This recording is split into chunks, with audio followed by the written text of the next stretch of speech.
দুই পাশে সারিবদ্ধভাবে দাঁড়িয়ে আছে শিক্ষার্থীরা। সামনেই ফুলের তোড়া নিয়ে অপেক্ষায় বিএনপির নেতৃবৃন্দ। কিছুক্ষণ পরেই সাদা রঙের একটি গাড়ি প্রবেশ করলো মাঠে। বাজছে ভিআইপি সাইরেন। গাড়িটির চারদিকে রয়েছে ব্যাপক নিরাপত্তার বেষ্টনী। অতঃপর গাড়িটি থামলো। বের হয়ে আসলো একজন শিক্ষার্থী, যিনি অভিনয় করছেন আপসীর নেত্রী ও দেশের তিনবারের সাবেক প্রধানমন্ত্রী বেগম খালেদা জিয়ার চরিত্রে। নেতৃবৃন্দের ফুলের শুভেচ্ছা বিনিময়ের পর হেঁটে আসলেন মঞ্চের দিকে। পরে জনতার উদ্দেশ্যে দিলেন এক ভাষণ।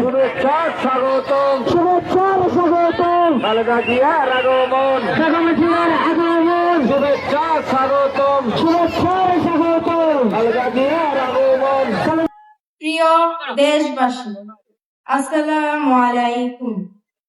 দেশ ও জাতির চরম সংকটের সময় আজ আপনাদের উদ্দেশ্যে কিছু কথা বলতে চাই।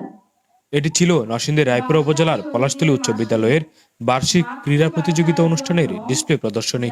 বেগম জিয়ার চরিত্রে অভিনয় করা ওই শিক্ষার্থী সপ্তম শ্রেণীর ছাত্রী। জুলাই বিপ্লবে যারা শহীদ হয়েছেন, আমি তাদের কথা শ্রদ্ধার সাথে স্মরণ করছি।